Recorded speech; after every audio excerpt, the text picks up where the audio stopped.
Okay, good evening. I would like to call to order the October 11th, 2023 regular school committee meeting at 5:30 PM.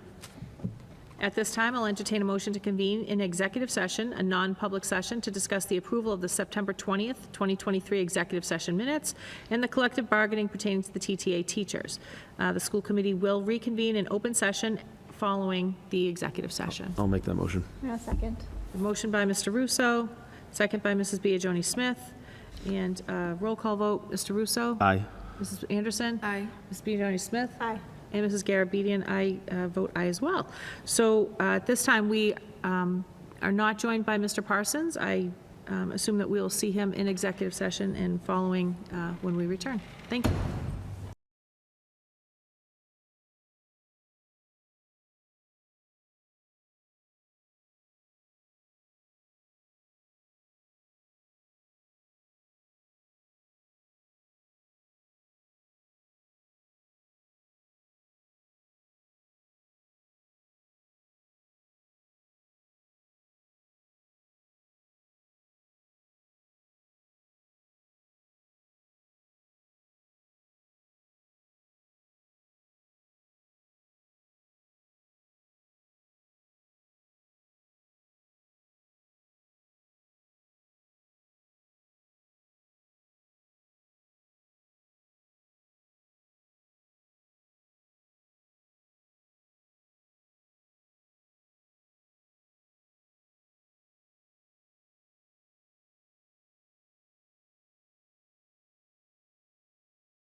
Welcome back. We reconvene our regular school committee meeting at 6 PM, actually it's 6:02 PM.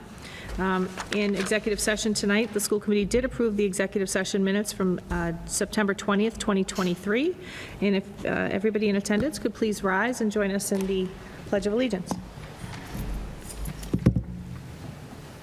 I pledge allegiance to the flag of the United States of America and to the republic for which it stands, one nation, under God, indivisible, with liberty and justice for all. Okay, thank you. And our announcement, the October 11th, 2023 regular school committee meeting will be televised and recorded. It may be viewed live on Comcast Channel 22 and Verizon Channel 34, or on youtube.com/Tewksbury-TV.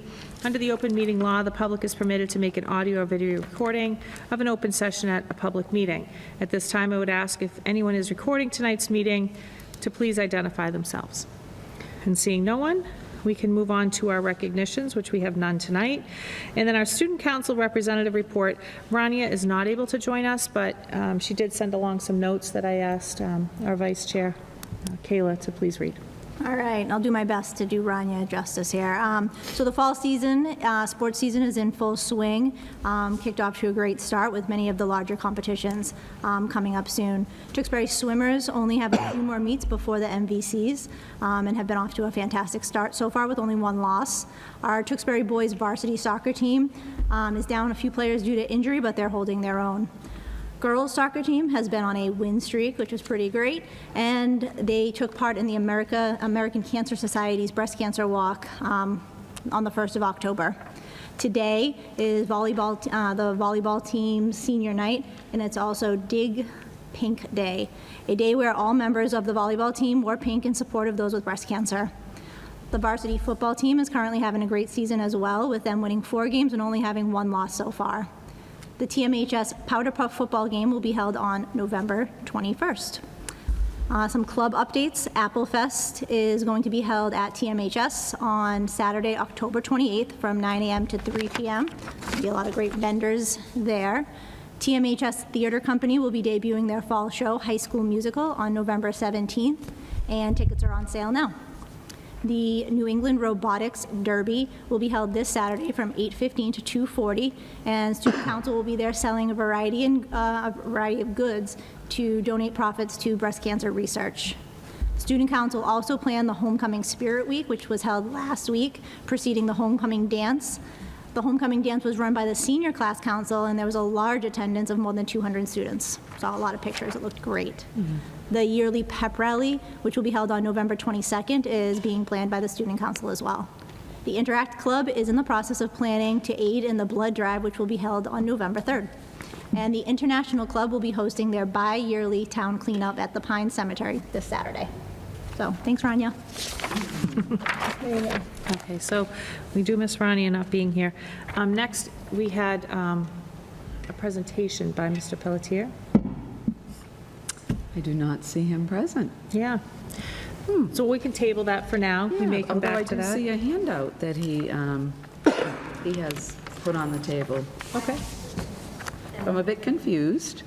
I'm sorry? So, yeah, Oh, I'll entertain a motion to table this and possibly postpone, depending upon if we see him later on. Yeah, I'll make that motion. Motion from Mr. Russo, I'll second. second by Mr. Parsons. So we'll table this agenda item of 9, pending to see if our presenter arrives. Citizens Forum. Anybody here present to speak tonight? Seeing nobody, we'll move on. All right. And our approval of minutes, Mrs. Anderson? Yes, I'd like to make a motion to approve the minutes from the September 20th, 2023 regular meeting. Second? Okay, so motion by Mrs. Anderson, a second by Mrs. B. Joni Smith. All in favor, please say aye. Aye. Aye. Okay, that passes unanimously. Submission and payment of bills. Yep, I make a motion to approve the payroll period ending September 28th, 2023 in the amount of $1,581,829.51. Okay, so we have a motion by Mrs. Anderson and a second. I'll second. by Mr. Russo, to approve and certify the payroll period ending September 28th, 2023, in the total amount of $1,581,829.51. For a roll call vote, Mr. Parsons, how do you vote? Aye. Mr. Russo? Aye. Mrs. Anderson? Aye. Mrs. B. Joni Smith? Aye. And I vote aye as well for unanimous vote as well. Our superintendent report, Mrs. Terry O'Regan. Okay, thank you, Madam Chair, members of the committee. Well, on the topic of funds, what you have in your consent agenda is a nice recap of how our PACs use their fundraising efforts at each of our schools to enrich and support student learning and certainly to support our staff and our families. Also included now is a full view of the 23-24 school year PAC event and fundraising calendars. As you know, and many of you are part of our school PACs, our PACs are really critical partners to our schools and to our districts. You know, the bond we achieve through this partnership is not only amazing, but necessary in truly setting up success for all of our students and for our staff. So I know I speak for our entire administrative team and our teachers when I thank and appreciate and say that we can't do this work alone. Our deepest gratitude goes to our PACs for all that they do to support our students' learning. In fact, on Monday, we'll be meeting with our townwide PAC leaders. We'll be seeking their assistance in forwarding our district strategic planning in a couple of different topics that I know that we've been talking about in our policy subcommittee. We're looking at our current homework policy. We'll be seeking parent input on that. We'll also be seeking another parent liaison to our wellness committee. Specifically, we need a K through 4 parent liaison. And then we want to further share our district strategic plan and that vision of a learner document with our parents so that they understand and have clarity around the direction of our district. Next, I want to draw your attention to the document in your consent agenda regarding our Care Solace usage. If you remember, Care Solace is a service that the district subscribes to that supports students and their families and staff and their families in connecting to supports that they need. You know, it's a fact that when parents are looking for specific supports, especially around mental health or substance abuse needs, it's hard to find supports and resources on your own. So Care Solace is a subscription, as I said, that the district uses like other districts. And if you can look at the data, just in half of last school year, there were 60 referred cases that landed in 41 appointments. And if you just look at the demographics around those that were seeking help, almost 50% of those referred cases were children between the ages of 3 and 11. And if you look at our referrals here in Tewksbury, at least through the data that Care Solace has to date, no referrals were initiated due to substance abuse concerns, and all referrals were initiated due to mental health concerns. And there's a little bit of a breakdown on what those concerns are. So I'll continue to share this data with you at the mid-year and again end-of-year data gathering towards our goals of supporting all students and families. And anyone who is interested in accessing Care Solace can visit our district website at our Director of Student and Family Supports webpage, Ms. Karen Baker O'Brien, or simply call her if people need to know a little bit more about that support. Next, I'd like to just bring to your attention the letter our Tewksbury Memorial High School administrative team shared out. This is a letter that really articulates, you know, their protocols around student safety. So from a district administrative perspective, I truly appreciate this proactive and preventative approach to that the TMHS administrative team is implementing, as again, our student safety and well-being is our #1 priority. I was at the football game on Saturday. We expected that to be a really large showing because it was, you know, 2 unopposed teams, Tewksbury and Billerica. We expected a very large crowd. I have to say the crowd was wonderful. And even through the rain and the difficult weather, the students and the crowd really, we appreciate the level of attention to the protocols that we put into place here. So we will continue to share this out with the community. We thank our youth sports leagues for sharing this out, and certainly everyone's attention to keeping our students and families safe at student school athletic events. Next, I want to say, kudos to Jason Stamp and his team for acquiring another Corning grant for $10,000. With your approval tonight of the consent agenda, that those Corning grant dollars will be used to continuously support STEM programming and enrichment at our schools. The Corning Foundation has been supporting STEM education in Tewksbury since 2018, now with over $50,000 donated to benefit the children of Tewksbury schools. We've also supplied you with some pictures of some of the ways the funds Corning has given us are supporting our K through 4 students and educating them around sounds, solids, and liquids. So again, thank you to Jason and the Corning Foundation for continuing to support our educational programming.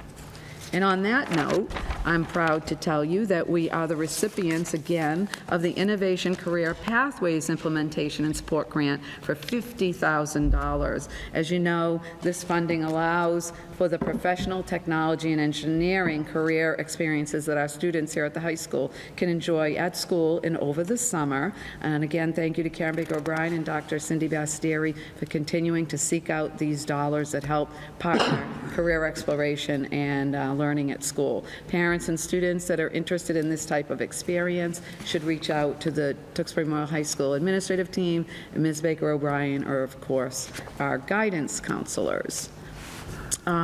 Did you know that we are on day 28 of school? That is 16% of our school year. It feels like we just started, but we really are marching along. And with that, our administrative team are working very, very diligently and committed to the work our teachers are doing in writing goals that partner with the district strategic plan. Two of those key goals and key consultants to the district are Cale Burke and Alex Hirschberg. I don't want to steal Ms. McDermott's thunder, but I just want to say in the last 28 days of school, both of those consultants have been in the district supporting teachers and administrators in fulfilling that strategic plan around vision of a learner and student success team tiered interventions and that monitoring process.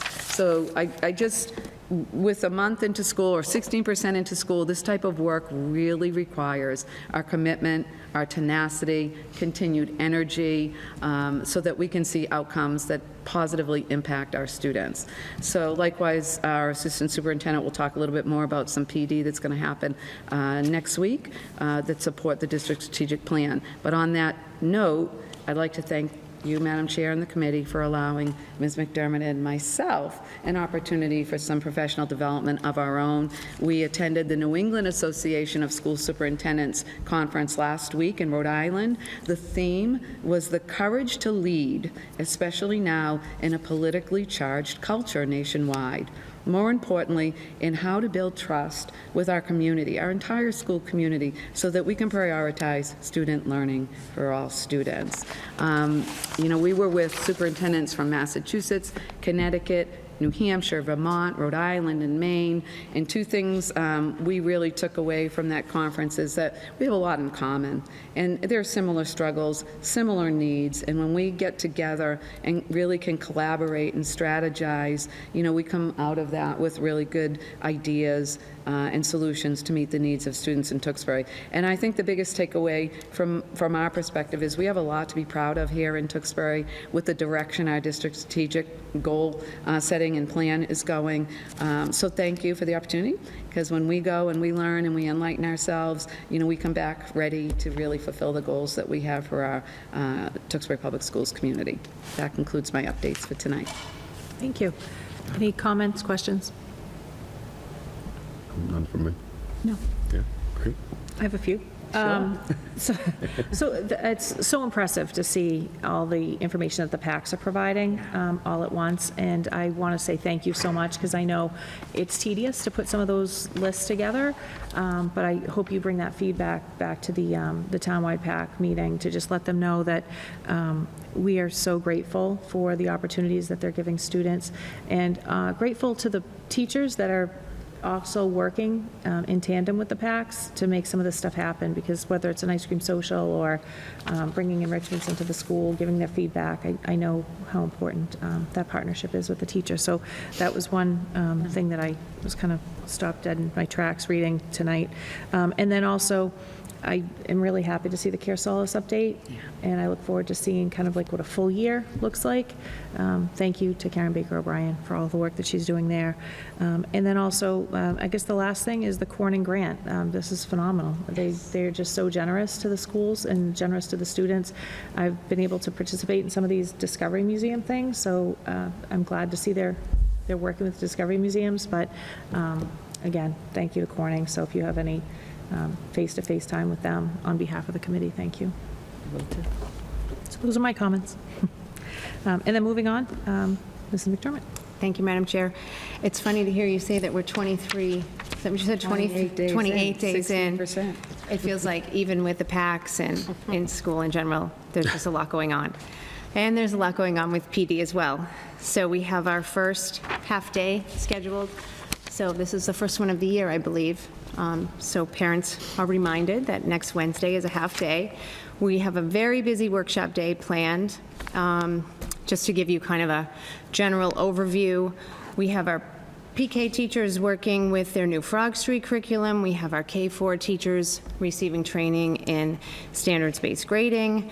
We have DIBELS training, our universal screener. As you know, we brought that up to the Ryan and the Win this year. And so we have some training happening there. And we have our Vision of a Learner work continuing at TMHS. Some of our related service providers are receiving training in the new IEP and inclusive practices, and there's so much more. That's just some of what will be happening around the district on Wednesday, so it will be a very busy day. As a reminder to parents of students in grades K to 4, we have our standards-based report card parent information night happening on Thursday, October 26th at 6:30 p.m. at Center Elementary. We hope that many parents will attend. And that concludes my update. It's a brief one this week. I figured I gave you a lot last time. Thank you. Questions, comments? No, I'm looking forward to the report cards. I hope that a lot of people show up. I know Me that it's too. been a big thing parents are talking about. Yeah. Hearing like here and there, wherever. So I do hope that, that gets pushed out and through all the channels. Maybe the PACs again can push that as well. Yeah, we've got it in the school newsletters and in our district newsletter going out at the end of this week. So hopefully, and I'm sure there's lots of people watching. Okay. Thank you. Okay, and Mr. Libby. Thank you, Madam Chair. Good evening. So I have a briefer transportation update this week. It's only been 3 weeks since our last meeting, so I'll just give you a couple of highlights of changes that we've made since the last meeting. So the first week in October, we consolidated a couple of routes at a few of our levels to reduce the fleet down to 23 buses from 24 that we started the year with, in an effort to help the driver situation. We found the bus company hadn't been able to provide the 24 drivers on a regular basis. A few of the plans to get new drivers in hadn't been coming through, so we said we got to do what we can on our side. So we reduced a couple of routes, consolidated a few routes where we found we could, and got down to 23 buses. We ran that the first week in October, had a few hiccups we got ironed out there. Last week, those routes ran a little more comfortably. We did have a hiccup in the van world where we had 5 van drivers out out of 10. So 50% of our van workforce out. So that was very difficult to overcome. They were doubling up on routes and combining kids as best they could, but those vehicles were running well behind schedule for those schools, doing the best they could.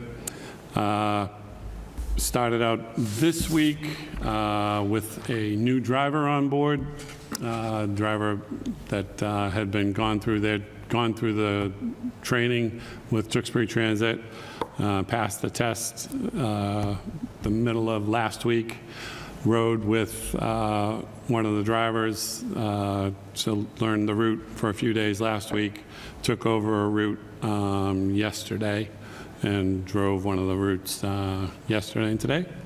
So we're one up on big yellow bus drivers. All the van drivers are back. So far it's been a pretty quiet week in transportation land.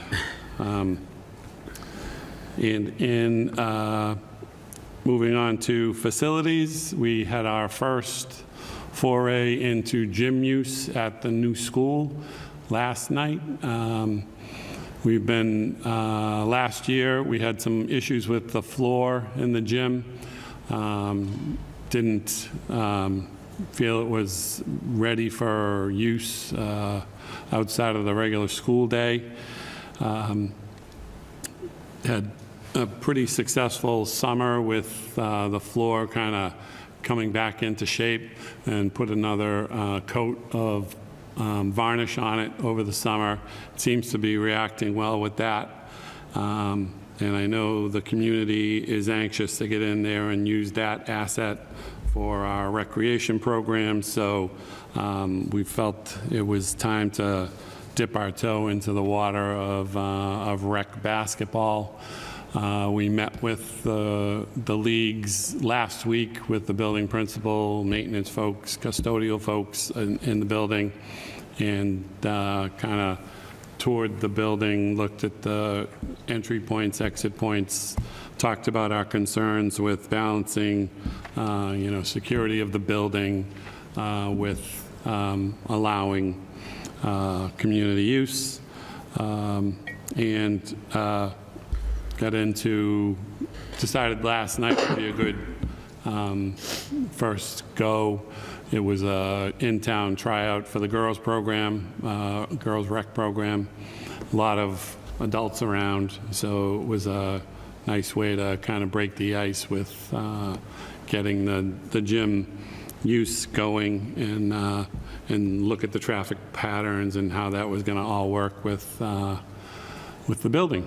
And seemed to go pretty well as far as a practice setup. We think we're going to have a different traffic flow on practice nights during the week versus weekend where there's games and spectators and a lot different audience on weekends. So we think there'll be 2 different types of traffic flows in the building for our gym use going forward, but just started the process last night and seemed to go pretty well. Great. And that was all I had. Thanks. Any questions, comments? I just have one question. So with us only having 23 buses, so 1 bus less, I'm assuming our contract changed and we're saving the money on that extra bus. Correct. And that will continue through the rest of the year, or do we think we're gonna? Yeah, we don't plan to add it back in unless we see a glaring need, Okay. Time-wise or, student-wise or for any other reason. Okay. That was it. Okay. Yep, Mr. Parsons. Yes, so just with the vans, I know that was probably a one-off incident and very rare. If we're ever in a situation where the bus company isn't able to transport a student I'm thinking more out of district. Legally, we have to provide students an education. If we can't get a student to a school, what happens in that scenario? Well, we did ask if anybody had the ability to drive their student during the week, because we knew this was going to be a week-long problem.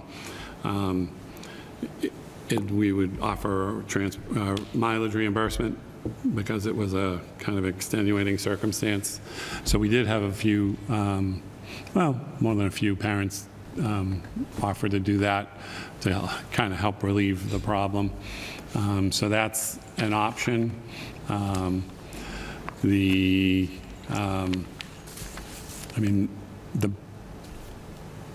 If it goes on for an extremely long amount of time, we'd likely be on the hook for compensatory services for a student to get them sort of back on track with any time that they miss in the classroom. Okay, awesome, thank you. Van rules are a whole other category aside from yellow bus. Yeah. Thanks for the clarification. Mr. Russo? Yeah, thank you, Mr. Libby, for the update. Any progress made in regards to the Heathbrook at all over the last month or so that maybe you can update the committee on as well? Oh, yeah. So we had another pipe break and water leak, sort of unrelated to any rain coming into the building, and have looked into an alternative heat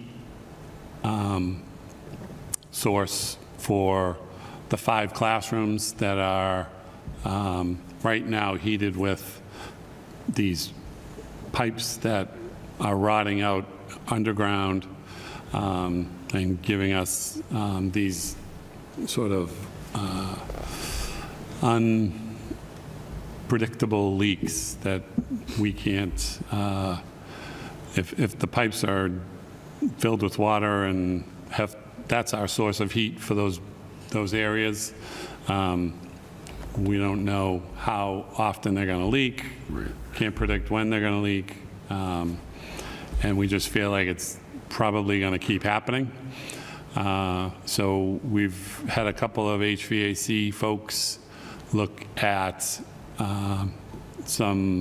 giving us some thoughts on other ways we could provide heat in those spaces, heating and ventilation, as we do need to keep the air exchange happening as well. Everything that they're suggesting requires increased electricity. The electricity in that building, we knew was a problem. We just got an initial report from our electrician who thought they could provide one more electrical service to that section of the building that would be enough to power the service, the heating and ventilation service that the HVAC person thinks they need. The electrical person's supervisor wants to double check the work.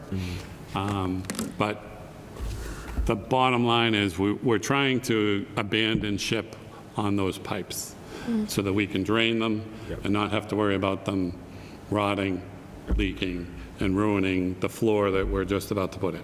So we're trying to, it's going to take longer than anticipated to get back into those classrooms. But it feels like it's a better long-term solution for the building as opposed to replacing the floor over potentially what we're pretty certain are going to be failing, leaking, rusted pipes over the next several years. Okay, thank you. Mrs. Bjorny Smith? Yeah, I have one. So with the increased traffic supposedly at the center school now using the gym for sports or whatever it might be, is there any consideration for additional signage? So I've seen a lot of people go around that Ryan side Yes. to go around and then kind of just scoot right back out the entrance. Yeah. Yeah. We have some directory signage that's in production now. We had DigSafe there this week with the sign company actually plotting out where those signs are going to be placed. So they're, I think, within a couple weeks Okay. of being put in place. We're using the back of so the directory signs say Ryan School entrance, Ryan School deliveries, and then we're putting on the back of the signs, big, like, do not enter one way. We decided we might as well use the back of this giant 4x8 white Right. sign to kind of get people's attention.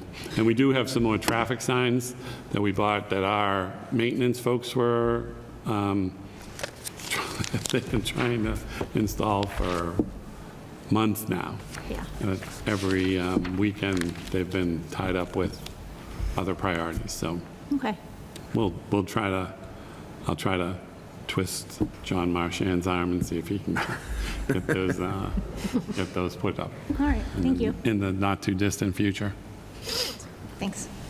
My only question with regards to the Heathbrook, is there any support from the insurance company on some of the leakage that we've had from those pipes? Not for the new heating system, no. They've been very good about everything that was touched by the water that came in on August 10th, but anything that we want to do to mitigate future problems, like we had drainage outside, and in fact, this weekend, I should have mentioned this in my update, over the long weekend, the pipe on the opposite side of the building near the boiler room side that drains out to the street that had been crushed, they identified with a camera system that was crushed, was dug up. John was there with the contractor, had dug up that pipe. It was repaired, so that side's flowing well now too. All that mitigation effort that we're doing, we own. We have to pay for it. Gotcha. Yeah. They'll replace the damage, but they don't do preventative. Yeah, that's interesting. Okay. I Madam just ask Chair, I think it's important to remember, the Heathbrook School is over 70 years old. Yeah. And we have failing pipes under those concrete floors every year. It was on top of the Mother Nature rain that the pipes, thankfully, decided to fail again, although very expensive, as we were in the process of insurance-related fixes to the rain. But, I mean, our maintenance team has just gone above and beyond to really try to keep the water outside. Yeah. But under the floor, these pipes bursting, it's inevitable. So it's going to be a big hit to look at taking that water and figuring out the electrical and the heating in that area, and that isn't even addressing it over in the big space area, what people formerly knew as the old kindergarten or the preschool. That big area, we think we don't need to do that work in right away, but this really just is about the age of that building and not being able to continuously maintain the little pieces. It's big. Was there in the budget, do we have an allowance because we knew some issues that were happening with the school, or is this above and beyond the budget? So we do have some money remaining in some warrant articles that the town has allowed us to hang on to and repurpose for work at the doing in the Heathbrook schools. That was allocated for maintenance work at those schools. So there is some funding available in those sources. We could, if need be, and the timing was such that we could put an article in for the May town meeting for a specific project if it looked like it was something that we couldn't fund via another source. Okay, thank you. It just seems to be such a flawed design. Yeah. Well, it held up it's- for a while. How they built back in those days. They just laid cast iron pipe in the dirt and poured cement over it. And who thought that would be a problem in 50 years, right? Thank you, and thank you to John Marchand and his team. No further questions? Okay, and so we'll move on. With the consent agenda, it seems like that was pretty thoroughly presented tonight. Any questions or comments, or is there a motion for I'll that? make a motion to approve the consent agenda as presented tonight. A second. Okay, so a motion by Mr. Russo, a second by Mrs. Biagioni Smith, and all in favor, please say aye. Aye. And that was for the consent agenda as presented to be approved. And then we have some committee member reports, starting with elementary school building committee we discussed was off of our agenda. So now our Tewksbury CPAC, if anybody would like to speak to that. Yes. Okay, so Kayla and I met with the CPAC and Eileen Osborne and Candace Thorett, correct? Just for an update on transportation, the theme of the season.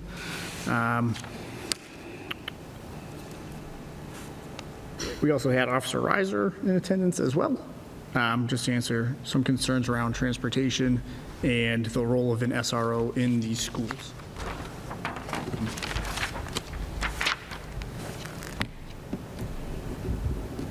I'm going to defer to my colleague if I'm missing anything. No, there was a great conversation surrounding all of those topics. I think it was well attended, and I think a lot of the questions that were floating around about the transportation situation, the van communication and whatnot, there were some good ideas generated, some things that we discussed, some potential future planning sessions before the end of the school year, things we've brought up in previous meetings here as well. In addition to that, there were also some conversations with the CPAC and Ms. Thorett about potential for a informational session about some other ongoing topics of interest for the group, and we're in the process of scheduling that and making sure that that happens as well. Oh, and there was a useful piece of guidance from the CPAC as well regarding events like trunk or treat, safe Halloween, open houses. Just considering offering or encouraging schools to do a no sensory half hour preceding the event, just so students who are prone to maybe being a little more overstimulated by those kinds of things have a more focused, quieter environment and can really enjoy that before the general public comes in. Exactly, and they did commend the PACs, the pals that have been attending the PAC meetings, did want to throw out that they have been doing a good job at doing in the Heathbrook and the center school to do that, but additional events as well, school-wide events. So yeah, that was all. Good suggestion. I think that's all I have. Yeah, thank you.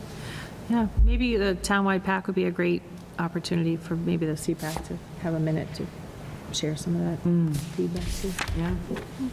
Great, thanks. Any questions, comments? CPAC update. And Wellness Advisory would be Mr. Russo, Mrs. Biagioni Smith as well. Yeah, so we did meet last week. We had Mr. Chu actually come and present to the whole committee. Did a little bit more of a deeper dive maybe into the presentation that he shared with the whole committee here last month. I know he's also spent some time with Ms. Mugford outside of the Wellness Committee, trying to share some of his ideas and thoughts, and even looking at something that's maybe a little bit sort of closer at the state level to try and drive some of those initiatives. So we're keeping an eye on that. I know one of the things that came up and kind of was on the same lines of the center school gym being utilized by outside recreational sports is the high school track did come up. So I know that the administration is working to get that back up and open to the public. The other topic that was, well, two things actually. One is the wellness policy I know is being sent to the policy subcommittee for your input, feedback, thoughts, et cetera, and review.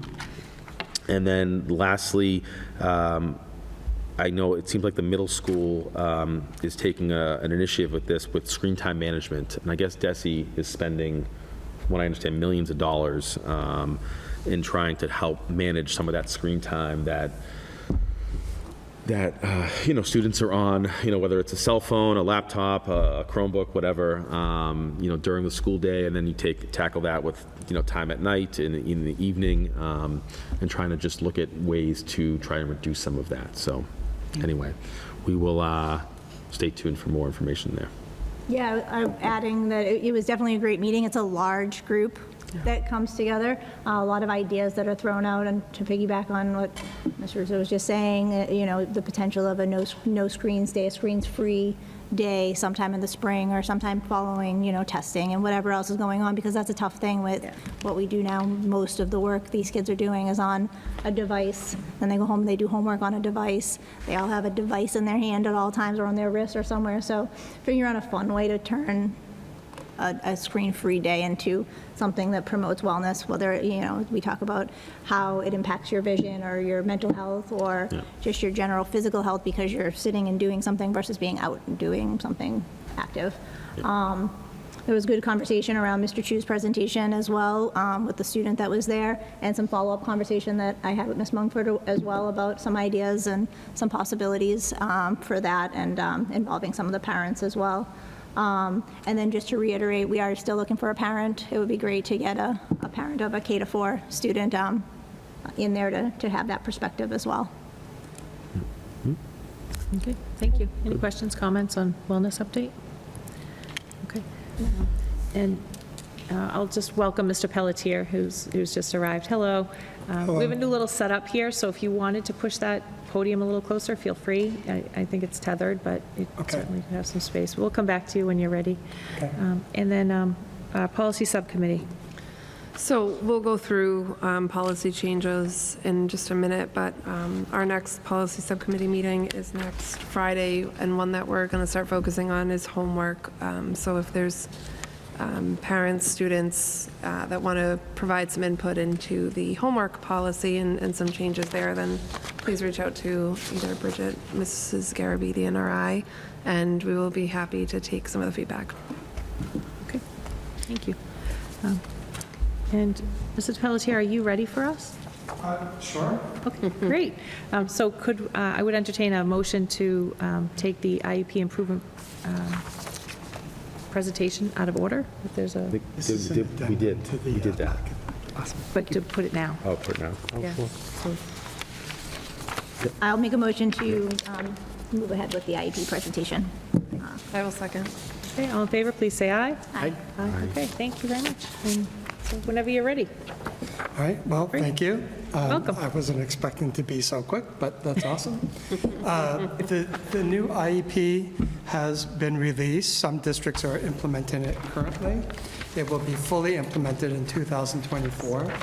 The Department of Ed felt that it was time to update the IEP and make it more inclusive, and that's exactly what they've done.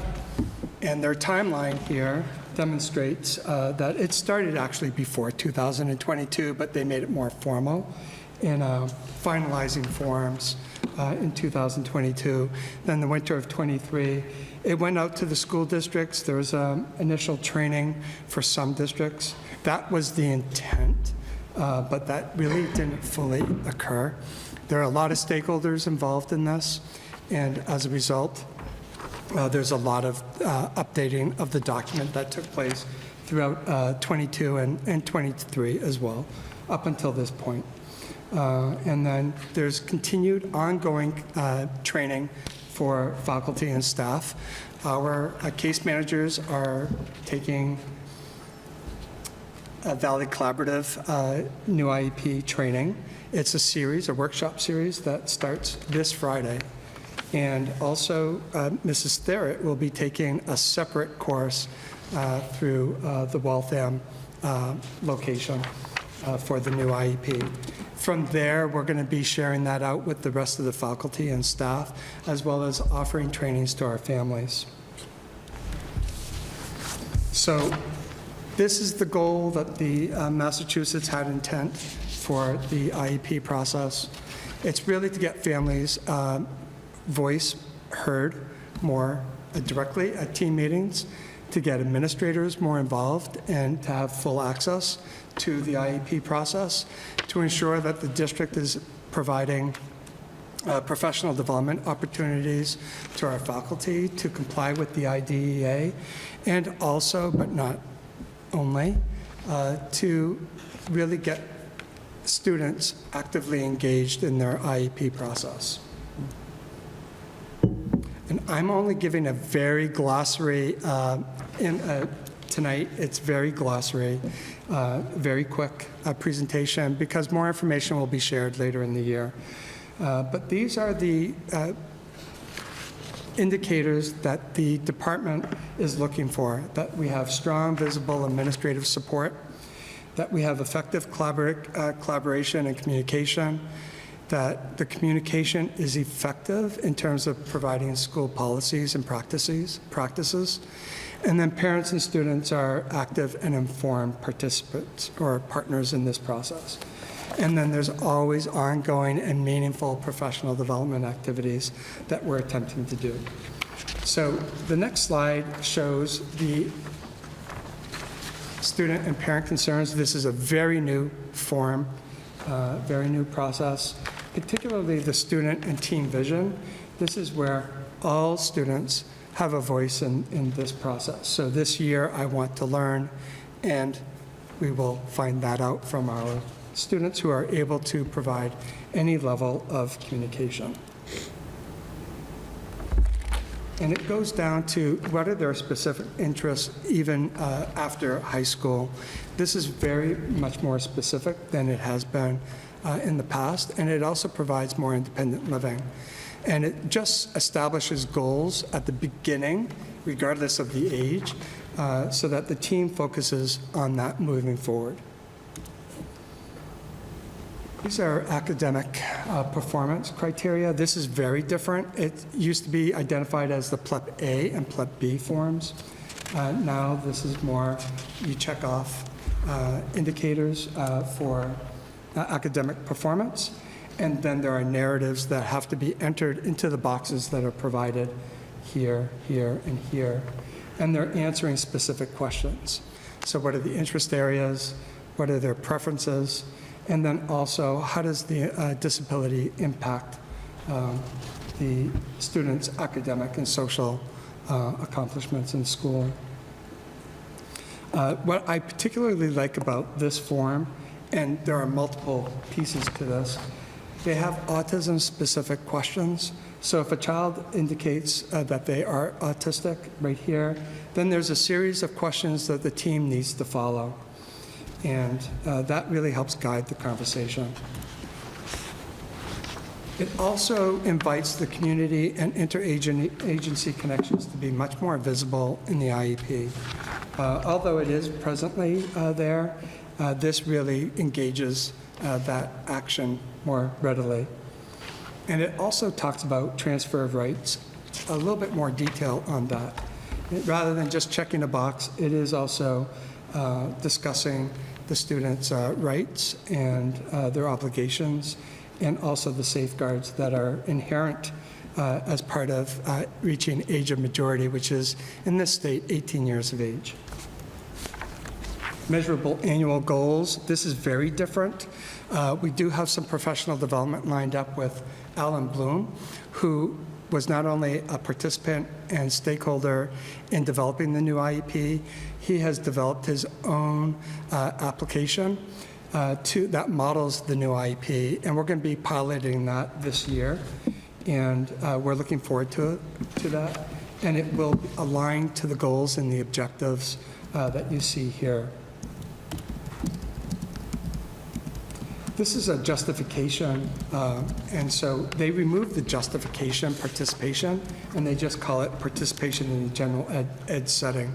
This is also a very significant as we move to more of an inclusive setting, and the push to, and the research shows that inclusive instruction and access to that does develop the child's language awareness. Otherwise, the service delivery grid is pretty much the same. However, the scheduled modification and the transportation services are a little bit more specific. There's a full page on this.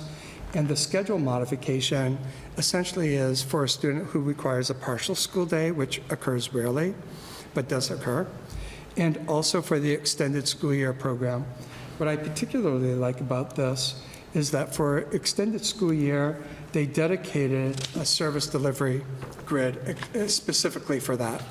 So now we have two grids. We have a grid for the IEP itself, and now we have a service delivery grid that identifies the extended school year services. So it's much clearer for the IEP and particularly for our families. And then also, transportation is much more specific for the extended school year as well. Now, you'll note that the IEP is longer, the form is longer, and it will take some practice and time for faculty to learn to navigate and to prepare the IEP so that it is functional and reflects the true nature of the child's needs. With that, we anticipate actually that team meetings will be a little bit longer, and the development of the IEP will take a little bit longer time as well. The accommodations and the modifications are pretty clear in terms of focusing on inclusion, but also on the specific needs of students. And that is pretty much all I'm going to share tonight, and I'd be glad to answer any questions. Any questions? Yeah. Yes. So yeah, it's definitely longer, but I think it's definitely laid out in an easier way to follow. I think the traditional format of an IEP, and anyone who's seen one, it's very wordy. It's a lot of reading, it's a lot of paragraph block format of context that can be cumbersome and tough to follow. So this is definitely laid out in a much easier way to follow. You know, the structurally, I guess. Can you just briefly maybe share what it will look like for families who are on an IEP as we transition? So we'll be transitioning in Tewksbury in the fall of 2024. I believe Ms. Thurett shared that in our CPAC meeting as well. So for families that are on IEPs, is it a hard stop and you switch over to this, or will there be a gradual? That's a really good question. So Aspen has provided a couple videos for our faculty and staff to show the differences in the new system. So we're starting to share that out with our faculty. It's reminding me that I have a meeting tonight. And also, as we get introduced to the new IEP with the professional development, our intent is to also share that with our families and to offer trainings as we go along with this. So the trainings will be forthcoming. We have not identified the dates yet, but that will occur. Also, we're hoping that we have access to video that provides training to our parents as well. So I believe that's in the works, but it hasn't been released. Okay, and just to follow up, maybe I wasn't as clear. Like, so if you have an existing IEP in front of you, as we transition into the 2024 fall year, as you go to your meetings, will you start to transition to the new format, or will there be a rollout? How will that look? So there's an option for that. Okay. And we have to discuss that as a team. Okay. And as a district to determine what's the best course of action. Okay, thank you. Any other thoughts, questions? Good. I'm excited for this. Yeah. It's very student-centered, and all of my gripes with IEPs that Desi addressed, so I feel good. It is very student and parent-centered. There's no question about it. And it's also very data-focused. So faculty, and we're already in the the stages of encouraging our faculty to provide the data and to record their data. So the services that they're delivering are recorded and documented so that when families ask for it, that we have it. And that, the new IEP will absolutely drive that data. Thank you for sharing this. You answered my biggest question, which was, family updates and information rollout, so that sounds great. And I'm particularly happy to see a larger space for student input whenever that's possible. I think that's, So we have a letter that is drafted and will be going out at some point in the year. We'll work with the PAC on how best to release that document to our families, as well as a copy of what the new IEP looks like. It's available right now. It can be Googled and found, but we'll provide that blank copy to our families so that they have an idea, and then we'll provide the training as the year progresses. thank you. And thank you for getting this to us, like, hot off the presses, so. You're welcome. Big learning curve, thank you. And thanks for attending tonight. So at this time, we'll resume back to our scheduled, I think we're on policy, and policy updates. Policy changes, proposals, and adoptions. Mrs. Anderson? Thank you. So we'll go over the policies we're looking for an informational reading. First is the FB, facilities planning, HB, negotiations, legal status, HF, school committee negotiating agents, KA, school and community relations goals, KBA, school and parent relations goals, and LBC, relations with homeschools. Okay, so any questions, comments, or discussion on any of those items? And again, this is just our first informational reading, so we'll have this before us 2 additional times. Anything in between meetings, if you have comments, questions that you want us to look at a little deeper in policy, let us know. And then moving on. Okay, the next will be first readings. So these policies we have reviewed and we are recommending to revise through a first reading. FA, facilities development goals, and HA, negotiations goals. Any comments on those?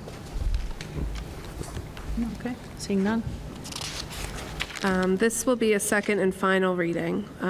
We have reviewed and revised the ECE policy on Tewksbury Memorial High School student parking, and we will be looking to take a vote to approve the revised policy. Any questions, comments before I would entertain a motion if anybody, so. No. I'd like to make a motion to accept ECE as presented in final reading. I'll second. Okay, so motion by Mrs. Biagioni Smith, second by Mr. Parsons. All in favor, please say aye. Aye. Aye. And that motion passes for an adoption of ECE Tewksbury Memorial High School student parking as revised. And the next policies will be a first and final reading, which we have reviewed and we are recommending to approve with no changes. KBBA, non-custodial parents' rights, and LDA, student teaching and internships. Any discussion? Is there a motion to approve this? Yep, I'll make a motion to approve the policies as presented. Okay. In a second? I'll second. Okay, motion by Mrs. Biagioni Smith, a second by Mr. Russo, to accept KBBA and LDA in a first and final reading. And if there's no discussion, all in favor, please say aye. Aye. Aye. And that motion passes unanimously for both KBBA and LDA. And the last policy is a first and final reading for KBBA-E, which is the notice to custodial parents that non-custodial parents had requested student records. We are recommending to rescind this policy as we believe that it's the right of the school and the principal to create that written notification to the parents and not following this exhibit. Any discussion, questions? Just, that's covered in KBBA? Yeah, so the notification will have to follow any of the Okay. requirements in KBBA. Okay. And where this is an exhibit, Yeah, yeah. yeah, okay. Just want Schools to would double create check. their own, right? Okay. That was all. Yeah, okay. So I'll make a motion to rescind KBBA-E as presented by Ms. Anderson. Okay, and a second? A second. So a motion by Mr. Russo, second by Mrs. Biagioni-Smith. All in favor, please say aye. Aye. Aye. Okay, and that passes for KBBA-E to be rescinded on first and final reading. All right, thank you very much for your patience, everybody. As we move on to our summer reading program participation. Yeah. So our summer reading program went quite well again this year. The numbers are relatively similar to last year, except I will call out our freshmen who win the prize for 95% participation in ninth grade, which I was impressed. I did notice that as the students are getting older, the participation increases a little bit, which, no offense, I just found it a little surprising. It's a good surprise, a positive surprise, but as we know, as our kids get older, they get busier. You know, there's certainly some competing interests, so I'm happy to see that they're still reading. I also know we talked about the one book, one school, and we had heard from some students, even when we were doing some listening sessions, that they had some questions about, you know, how come this book was chosen for me? And so I would be interested to hear how that went, because the participation was pretty strong. So I was happy to see that they didn't, you know, put the kibosh on the whole thing, that they actually did read it. So that was good to see. So overall, we're thrilled that so many of our students participated in the summer reading. That's great news. Great. Question. Yes. Are there any comparatives for before it was the one book, one rule, to see what it looks like? Out of curiosity, because I was looking at the fourth grade, I think was at like 61% or so, and I don't think fourth grade had, they didn't have a one book, it was right, just fifth, it was sixth? Ryan and fifth, the Wind. it was the Ryan and the Wind. Win, okay. Yeah. And then, so are there anything like out there for the Ryan and the Wind then that would show? Yeah, I what mean, we they- could look last year, it was, Out of curiosity? Yeah. they're pretty, it's pretty similar. Similar? Yeah. Yeah, okay. Yeah. I was just curious. Yeah. more So just being one of the parents who have a kid who hates you picked a book for me and I'm not reading it. Right. And I haven't been able to get her to get off of that mindset yet, And so. she didn't do it, yeah. No, she read it. She did, just- she just wasn't happy about it. Angry, yeah. So it's just an interesting, for someone who loves to read, to tell them you have to read this book. As you get older, I try to, share that there's always going to be things that you're going to, in classes that you'll have to read to do projects or whatever on. Yep. But for us. And her mind didn't change after reading it. That's what I wonder, like, so you're telling me that she certainly did it, but she wasn't happy about it, right? So how many kids out there feel the same way? Did it because they were afraid to miss out on the grade or whatever the Sure. project would be coming Right. up, or the Discussion. other Yeah. discussion, exactly. Yeah.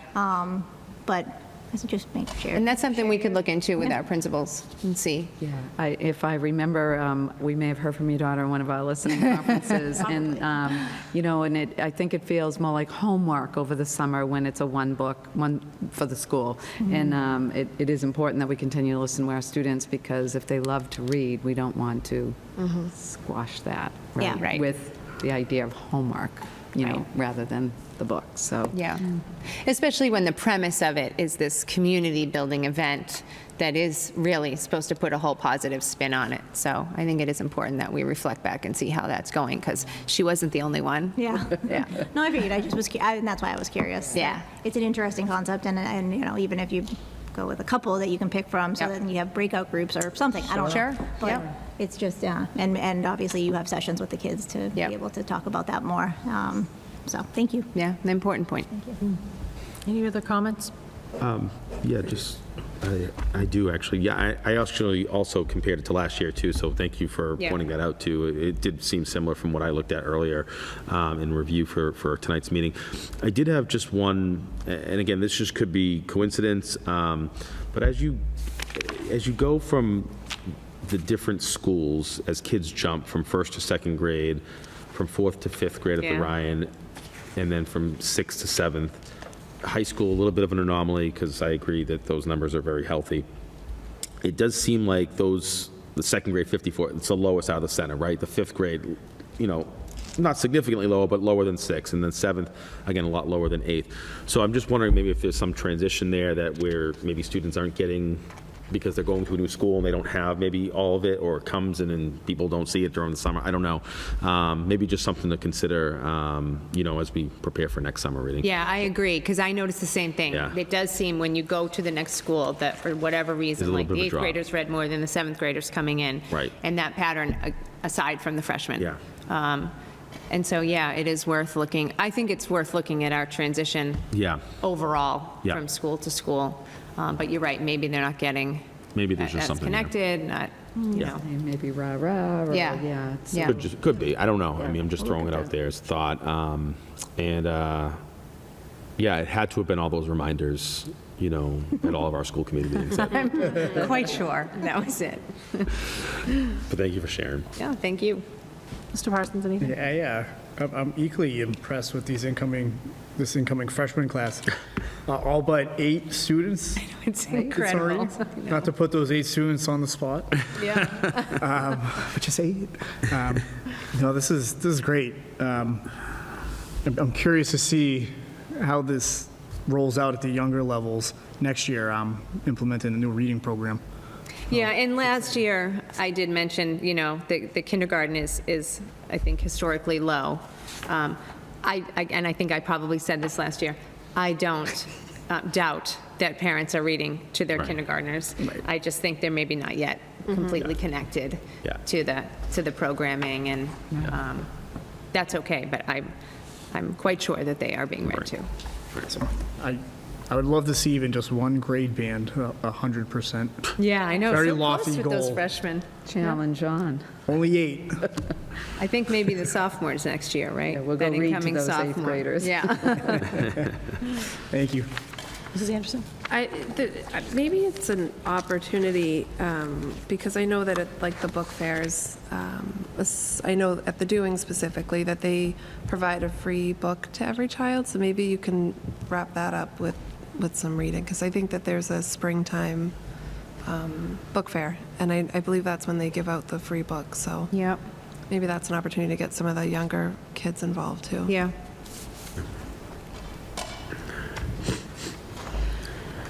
Yeah, my only thought is, I would have thought this would have been flipped.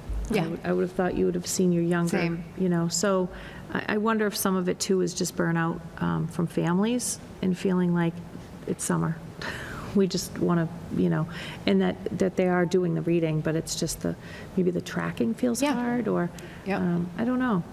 Whether that is something that, in Jason's spare time, he wants to modify the app so that you Yeah. because I think we're, this library challenge, I don't know if you're aware, the Yeah. Tewksbury Public Library is doing this really neat challenge. And so the logging is so easy, and kids are so drawn to technology. Maybe it's not that the reading isn't happening, it's really with the logging. I agree. I highly doubt at those young grades that the reading isn't happening. Yeah. But as the students get older, right, they're more accountable for themselves and know what they have to do. And so, not that the parents aren't, very on top of things, but as parents, we all have a lot going on. Sure. And so it can be hard to track all of that.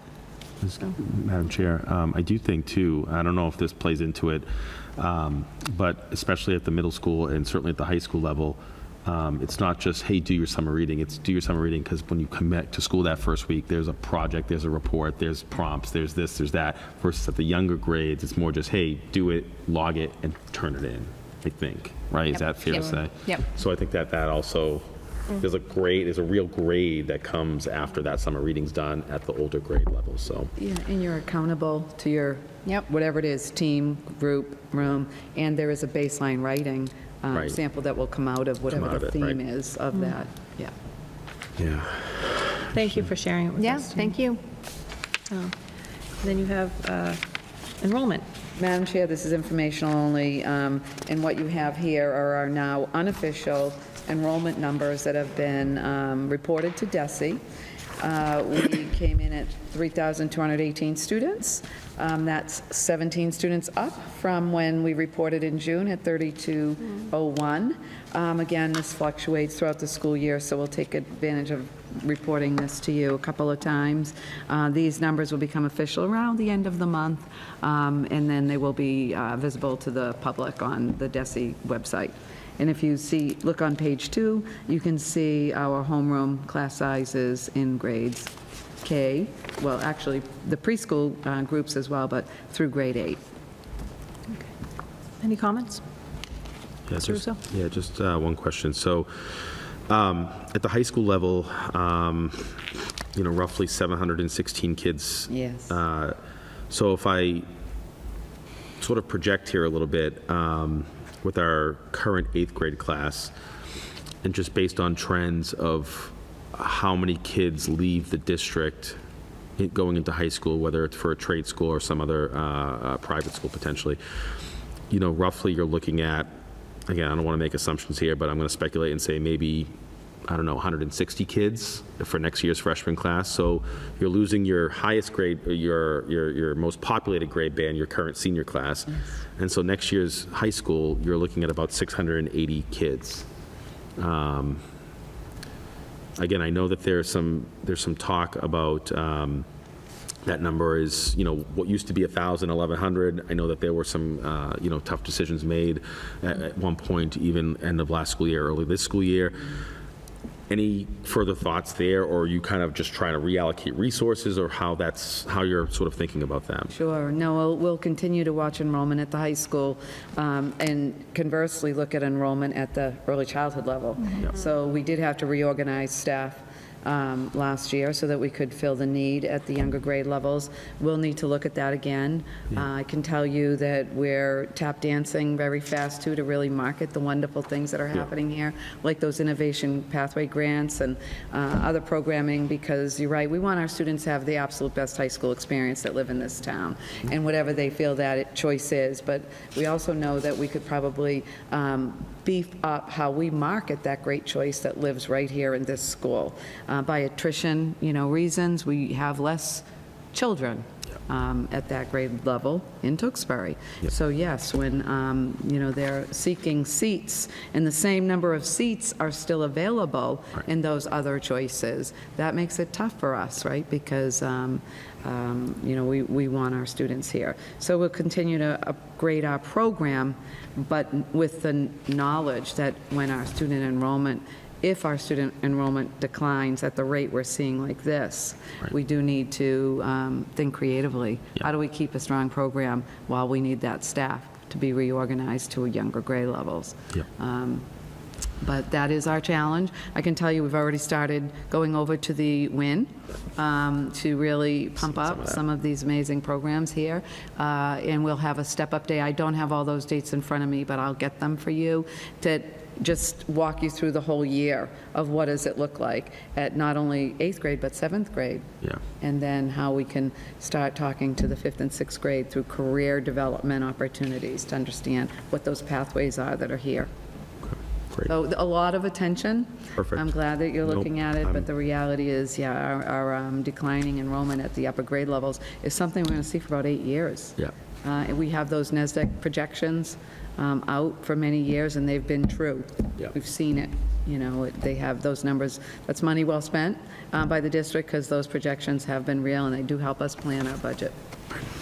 Okay, thank you. As a parent of an 8th grader, I will say those visits to the WIN are working, because I know that my student came home really excited when Mr. Sullivan and the DECA kids came and did a presentation to show all the wonderful things that they do up at the high school. So I think just doing more of that and getting the high schoolers to come and talk about the opportunities there will be really key for those 8th graders. Wonderful. Yeah. It's good to hear it. Thank you. Madam Chair? Yes. Yeah, I'm also looking at a couple of the pockets here, too. The 7th grade to 8th grade has got about a 40-ish student, increase there from, or whichever way you're looking at it, an increase of the 7th graders. And then again, down in kindergarten, 60. That's going to be interesting when those first graders head over to the center, and knowing what the center school's already faced with capacity. That is a little concerning, I guess, in terms of that. I know we're class sizes based off of what we're looking at on page 2 here and in the Yeah, packet. it's We are good. where we need to be still, so just, I think that is what I'm keeping an eye on, is that 302 number for those first graders, really, and watching what happens with that next year. Right. Okay. Okay. Mr. Parsons, you're all set? No, good. I could dive in, but I'm going to restrain myself. Happy to talk offline if you want to call, Mr. Parsons. I know where to find you. Thank you. Well, thank you. I do appreciate the class sizes staying at a really nice number, you know, definitely under 25. yeah. In the younger grades especially, so thank you. Okay. All right, moving on to some new business. We have MCAS updates, I assume. Mrs. Yes, thank you, Madam Chair. So in your packet, you have the 2023-24 MCAS and access schedule put out by the state. It's informational only, no vote is needed, but we'll be taking a closer look at that here in Tewksbury and determining the exact weeks and days for our students. And we'll get that out to families prior to the winter break in December, as we did last year. And then also in terms of our 22-23 MCAS data, just a reminder that I will have that presentation ready for you all next month. Okay, thank you. Any comments, questions, discussion? I just had one question. I had never noticed the grade 8 civics field test. What is that? For, where are you? It's just a, bottom of the second page. Added 821, Last 23. section. Yeah. Oh, yes, the civics, yeah. So that's new, coming this year, so we're in preparations for that. And there's a performance task. There'll be a performance task, and there's a typical multiple choice section of that. So that will be new. They're adding another one. Wow. Yeah. Okay. Yeah, so we've already begun some training in that. I have, and the WIN leadership, Victoria attended that with me, and then we've got some teachers that will be looking at some deeper training in that. Okay. Yeah. I haven't seen dates carry into June like that before. Right. Yeah. And this really precedes COVID, when this was being talked In the about and works. then piloted, and we were doing some regional work with other districts around what that would look like.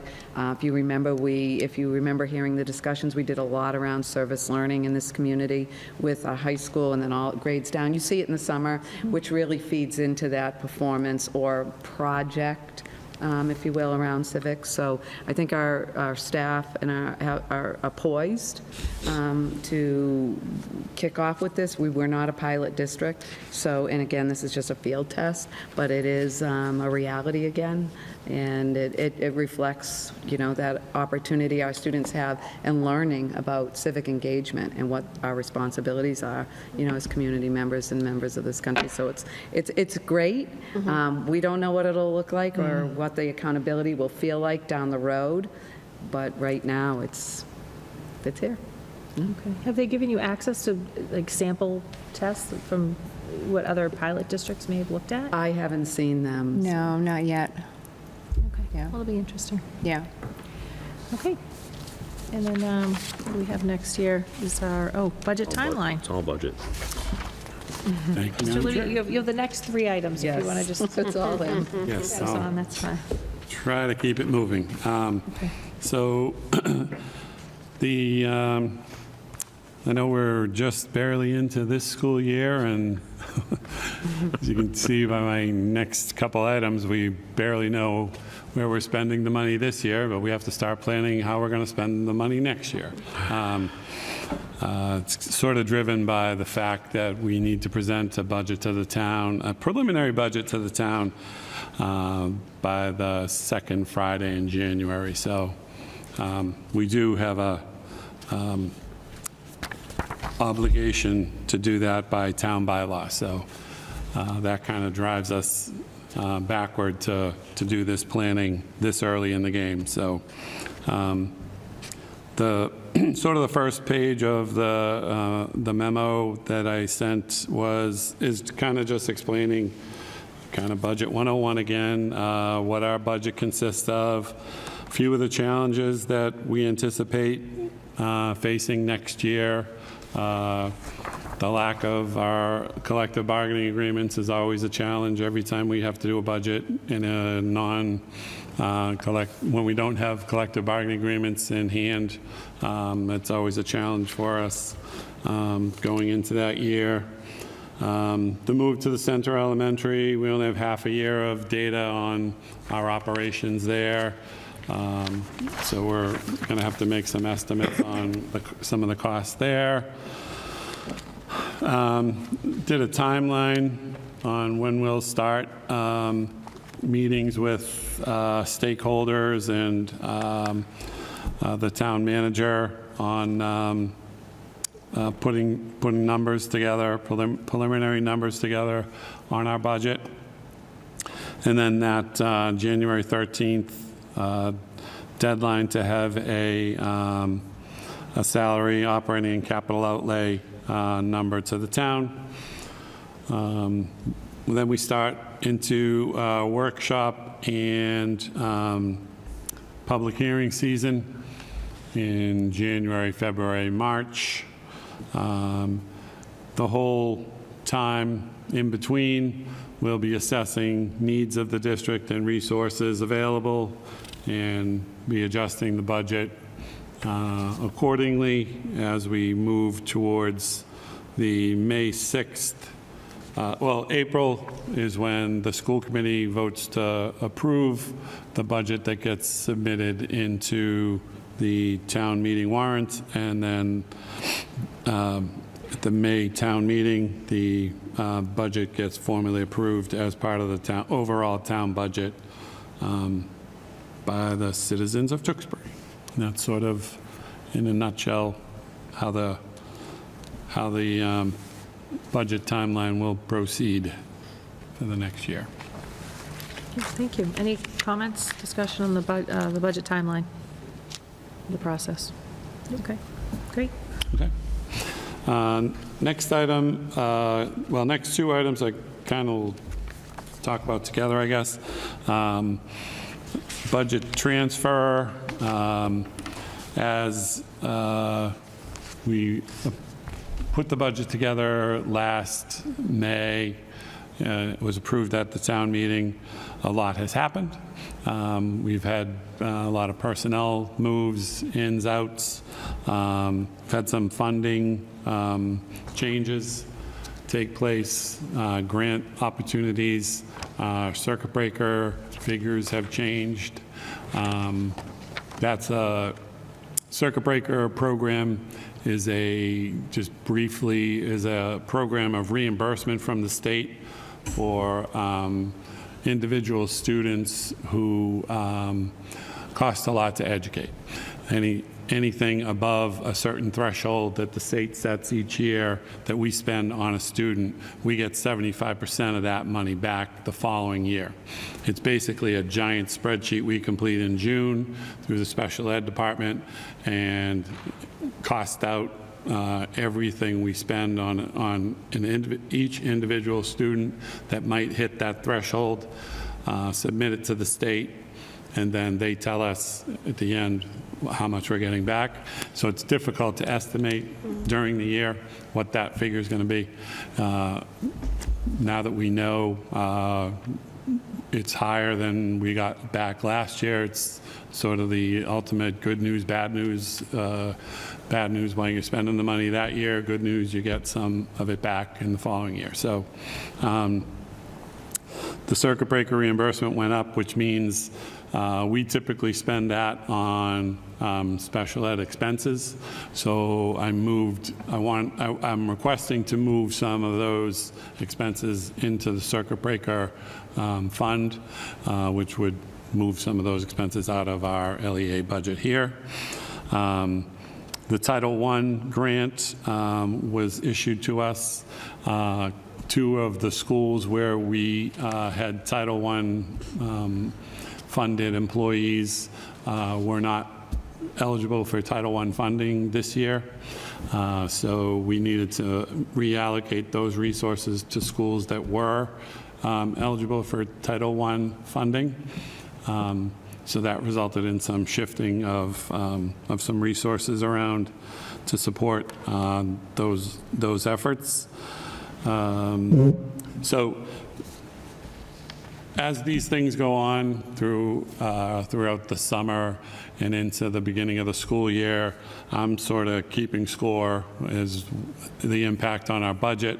It impacted about 72 individual accounts, and rather than try to sit there and with you folks and go through 72 individual accounts while your eyes glazing over, I kind of grouped them into categories.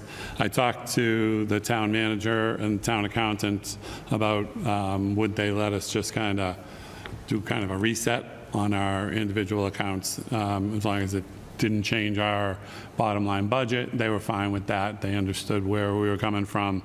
And as long as the committee is okay with that approach, they were fine with that as well. So that's kind of how I ended up with this. And then at the same time, we've been talking about a quarterly financial report of expenses versus actuals.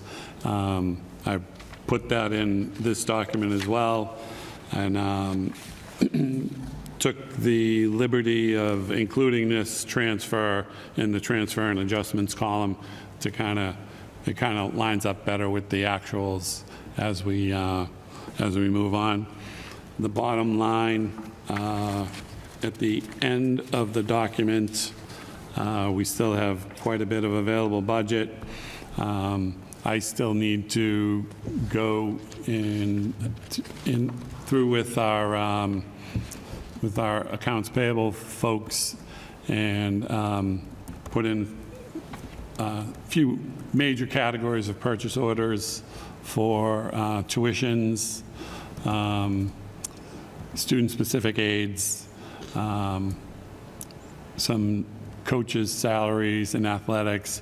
That's going to eat up a lot of that available budget, and we'll have that reflected at our next available quarterly report. Okay, so is there any discussion per the letter that Mr. Libby, you put together? It looks like you're looking for enrollment and student needs would increase the budget by $367,072. Funding opportunities would decrease that budget by $237,228. And then the personnel accounting would decrease that budget by $129,844. Yeah, but net, I think it's zero. Yeah. Yeah, Yep. yeah. So that would be what we'd be voting on tonight. So if there's any discussion on that, or comments or questions from Mr. Libby? I have none. No, this all made sense. Thank you for laying it out this way, Mr. Libby. Super clear, very, very helpful. So this would be a roll call vote, and we would need a motion and a second. I'll motion to approve the budget transfer as laid out by Mr. Libby this evening in our packet. I'll second. Okay, so a motion by Mr. Russo, second by Mrs. Biagioni-Smith. And again, I'll just repeat, enrollment and student needs would increase the budget by $367,072. Funding opportunities would decrease the budget by $237,228. And personnel accounting would decrease the budget by $129,844. For a roll call vote, Mr. Parsons? Aye. Mr. Russo? Aye. Mrs. Anderson? Aye. Mrs. Biagioni-Smith? Aye. And I vote aye as well for a unanimous vote. And again, thank you so much. And is there any question on the quarterly information that we received? Okay, great. Thanks again, Mr. Libby. All right, any new school committee matters of interest? I don't have any at this time. I actually don't really have any either. I think Rania covered so many in hers. That I don't really, that I don't have any to add, but I do look forward to so many things this fall, whether it be the Harvest Fest and all these other things coming up, the Apple Fest Fair and all sorts of other stuff, so. You have to get your tickets. Yep, I have my tickets to the show for the drama club, so yeah, there's a lot coming up, so I look forward to it all. And then for our future school committee dates, November 15th, December 6th, January 10th is a budget presentation, and January 24th will be our regular meeting. And Mr. Libby did make reference to our budget presentation. That'll be a 4 PM meeting, and strictly just a budget workshop. In 2023, subcommittee advisory meetings, we have the CPAC business meeting October 19th, Wellness Advisory October 6th, and policy, did I say that wrong? December 4th, actually. Oh, December 4th. The wellness, yeah. Oh, okay. Oh, yeah. Yeah. Thank you. And policy subcommittee is this Friday, the 13th of October. So that's both typos on tonight's agenda, but I could. What's that? The last ones. That's stuck there. Okay, and future agenda items, anything anybody would like to see? I have one thing, Mr. Libby, I'm going to ask you my question that I haven't asked, I don't think, for a month or so, the HVAC stuff, if you could maybe share where we're at with Ryan School, that next time, or if, yeah.